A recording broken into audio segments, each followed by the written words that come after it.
नमस्कार, मैं हूं संजीव कुमार और आप देख रहे हैं वेब समाचार। पूरे झारखंड में पंचायत चुनाव को लेकर सरगर्मी धीरे धीरे तेज होते जा रहे हैं। जितने भी मुखिया हैं वो अपने उपलब्धियों को गिनाने में लगे हुए हैं। मुखिया के द्वारा क्या कुछ विकास का काम किया गया है, उत्थान का काम किया गया है, कितने महिलाओं को रोजगार देने के काम किए हैं, कितने लोगों को प्रधानमंत्री आवास योजना, शौचालय कितने लोगों को मिला है, पेंशन कितने लोगों को मिला है, साथ साथ राशन कार्ड कितना बना है, तमाम मुद्दों पे बात करेंगे। तो अभी हम आए हुए हैं रांची जिला, और रांची जिला में इटकी प्रखंड का नाम है और पंचायत का नाम है कुल्ली, और यहाँ के मुखिया हैं सरोजनी तिर्की जी। जनता ने इनको 5 साल प्लस कोरोना ने 1 साल का टाइम दिया। इन 6 सालों में इनके द्वारा क्या कुछ विकास का काम किया है, तमाम मुद्दों पे बात करते हैं। पहले तो आपको वेब समाचार में बहुत बहुत स्वागत है। Thank you. मेरा नाम सरोजनी तिर्की है, मैं कुली पंचायत मुखिया हूँ। वेब समाचार में जितने भी व्यूअर्स हैं उनको मेरी ओर से, मेरे ग्रामीणों की ओर से बहुत बहुत धन्यवाद, बधाई हो जी। अच्छा, ये बताइए, जनता आपको 5 साल प्लस 1 साल का टाइम दिया है, तो इन 6 सालों में आपने क्या कुछ विकास का काम किया? कितने लोगों को प्रधानमंत्री आवास योजना दिया, शौचालय कितने बने, पेंशन कितने लोगों को बना है, राशन कार्ड कितना बना है, इसके बारे में बताइए। मेरे यहाँ मेरे पंचायत में कम से कम प्रधानमंत्री आवास 600 प्लस अभी तक बन चुके हैं। प्रधानमंत्री आवास, हाँ, प्रधानमंत्री आवास, और अभी बनने के लिए फिर बाकी भी हैं। और कुछ लोग ऐसे हैं कि अभी मतलब प्रधानमंत्री आवास में जुड़ने के लिए भी छूटे हुए हैं। और मेरे यहाँ शौचालय कम से कम 900 प्लस हो गए हैं, 900 प्लस। और विधवा पेंशन एवं वृद्धा पेंशन 700 प्लस लोग का तो बन गया है। और कुछ लोगों का अभी दिया हुआ है एंट्री के लिए, लेकिन अभी तक मतलब कम से कम 50 बाकी हैं एंट्री में, उनका भी बन जाएगा। हाँ, और बहुत ऐसे हैं कि बहुत ऐसे नहीं है, मतलब कुछ है कि जिनका क्या बोलते हैं, पासबुक नहीं है रहा, और किसी कारणवश लोग का आधार नहीं बना, तो 1-2 गिने गोते बच गए हैं। मतलब लेकिन कहें तो अगर 100% में 5% को छोड़ दें तो 95% लोगों का, 95% तो बन गया। हाँ। तो राशन कार्ड कितने लोगों का बना होगा? राशन कार्ड भी बहुत लोग का बन गया है मेरे पंचायत में, कम से कम करीब तो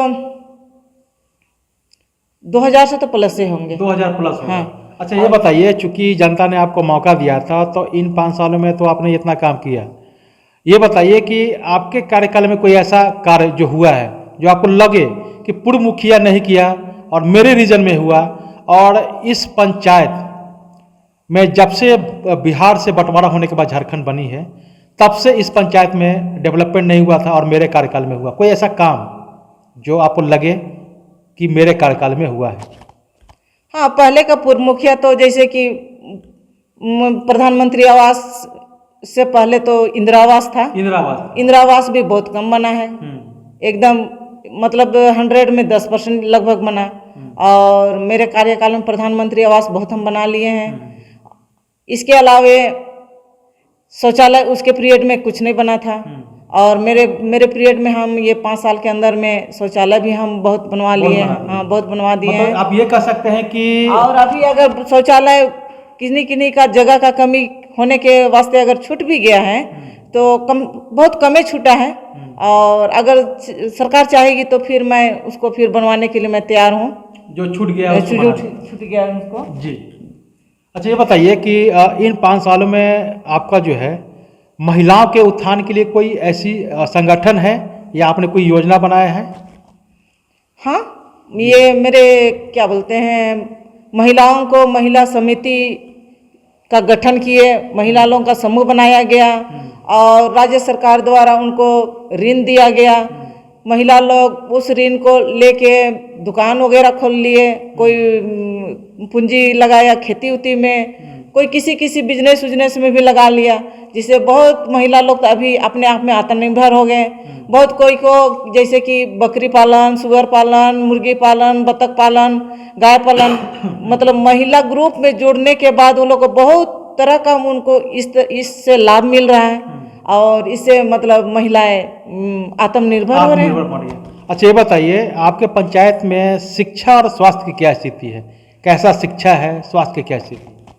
मेरे पंचायत में स्वास्थ्य और शिक्षा का अच्छा प्रदर्शन रहा, लेकिन अभी कोरोना काल से शिक्षा में बहुत गिरावट आ गया है। वो तो पूरे दुनिया में है, देश में है। और मैं चाहती हूँ कि शिक्षा में जैसे स्कूल में टीचर समय पर आए और बच्चों को गुणवत्ता शिक्षा दें। गुणवत्तापूर्ण शिक्षा दें। हाँ, गुणवत्तापूर्ण शिक्षा जी। दें। और स्वास्थ्य के विषय में कहना चाहती हूँ कि कम से कम पहले तो सबसे पहले सफाई में ध्यान देना है।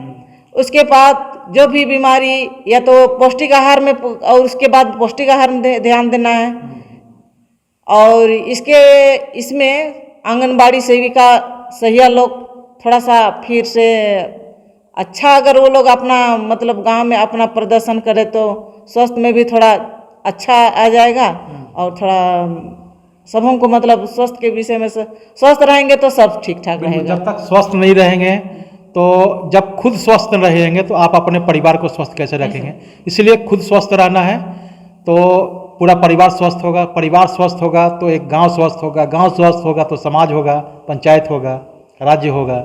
इसी तरह से होता है।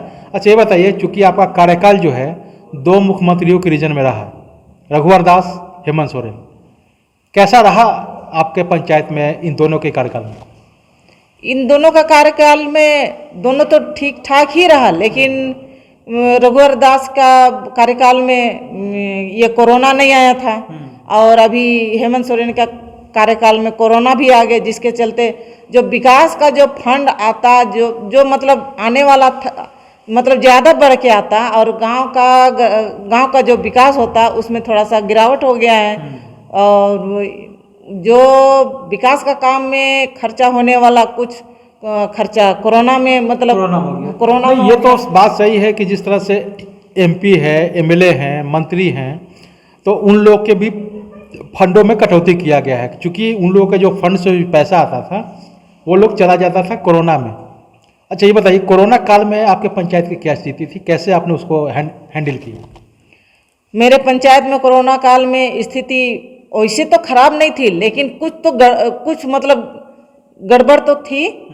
जैसे कोरोना काल में प्रत्येक मतलब पूरा गांव में मतलब स्प्रे मतलब छिड़काव करा दिए थे। स्कूल, पंचायत भवन, गांव का पूरे रोड में प्रत्येक व्यक्ति को मास्क बांटा गया था।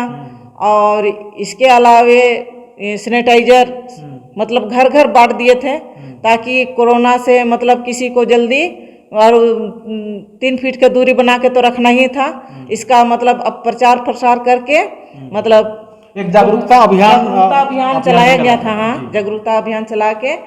और इसके कोरोना काल का बाद में जो टीकाकरण के लिए हम लोग जो प्रसार करते थे उसमें थोड़ा सा दिक्कत हुआ, लेकिन दिक्कत 2-3 महीना तो हुआ, लेकिन बाद में आदमी लोग ऐसे जाग गया और जागरूकता हो गया कि लोग लाइन लगा के मतलब पूरा लेने लगे, जिससे मतलब वो कभी कभी तो वैक्सीन भी नहीं पूरा होने लगा। और अभी सब कोई ले लिया, टीका उका लिया, तो गांव में ऐसे कोरोना से किसी का डेथ तो नहीं हुआ। एक है बीरू लकड़ा करके, उसका जो कोरोना काल में उसका डेथ हुआ और कोरोना हो गया था, उसका सरकार की ओर से मुआवजा 50,000 दिया गया उसकी पत्नी को। दिया गया। हाँ, अच्छा ये बताइए, चूंकि अब चुनाव आने वाला है तो आगे की क्या रणनीति है? आपने क्या कुछ सोचा है कि अगर जनता हमको दोबारा से मौका देती है तो मैं इस तरह का डेवलपमेंट यानी विकास का काम करूँगा, कई योजनाओं को चलाऊँगा, कई अभियान चलाएंगे, क्या कुछ आपने सोचा है कुछ, अगर जनता दोबारा मौका देती है? हाँ, मैंने सोचा है कि जनता अगर हमको दोबारा मौका देती है तो मैं नशा मुक्त अभियान चलाऊंगी और महिलाओं को जागरूक करूंगी। और नशा मुक्त अभियान चला के पूरे गांव में मतलब प्रचार प्रसार में लग जाऊंगी, और सबको मिला जुला के, जैसे जितना भी महिला लोग हैं, समूह के लोग हैं, सबको मैं उनके विषय में बताऊंगी। और नशा से जितना भी लोग जैसे नशा करके लड़ाई झगड़ा करते हैं, उससे कम लड़ाई झगड़ा करके उन लोग का दिमाग में टेंशन होता है, बच्चों का पढ़ाई में डिस्टर्ब होता है, उस सब उससे तो दूर हो जाएगा इस टाइप करने से। ऐसा मैं सोच के रखी हूँ। तो आपने सुना कि जिस तरह से सरोजनी तिर्की जी हैं, इनका कहना है कि जो पूर्व मुखिया के द्वारा नहीं हुआ। हमारे कार्यकाल में सबसे महत्वपूर्ण और ऐतिहासिक कहें तो शौचालय और प्रधानमंत्री आवास योजना, जो गरीब गुरबा लोगों के घर में जिनको रहने के लिए मकान नहीं था, जिनको शौच के लिए खेतों में जाने पड़ते थे, वो अब शौच हो गए हैं, तो अब लोग घर में ही अपना शौच यूज करते हैं। यानी ओडीएफ मुक्त ये पंचायत हो गया है। तो ओडीएफ मुक्त हो गया है, तो हम चाहते हैं कि अगर जनता इनको दोबारा से मौका देता है तो इस दौरान नशा मुक्ति को लेकर के अभियान चलाएंगे। जिस तरह से हर घर में शराब का सेवन करने के बाद लड़ाई झगड़ा का समस्या को समाधान करते करते ये परेशान होते हैं, तो इनका कहना कि अगर जनता हमको दोबारा से मौका देती है तो मैं नशा मुक्ति अभियान को लेकर विशेष अभियान चलाऊंगा और समूह के माध्यम से जितने भी महिलाएं हैं उसको रोजगार दिलाने के साथ साथ आत्मनिर्भर भी बनाने के काम करेंगे, ताकि नशा मुक्ति के विरोध वो कार्य कर सके। बहरहाल आप चलते हैं दूसरे पंचायत में, वहाँ के मुखिया से जानते हैं क्या कुछ योजना है, तमाम मुद्दों पर उनसे बात करेंगे। अगर आपने हमारे चैनल को सब्सक्राइब नहीं किया है तो सब्सक्राइब करें, बेल आइकन भी दबाएं ताकि हर छोटी बड़ी खबरों से रूबरू हो सके। धन्यवाद।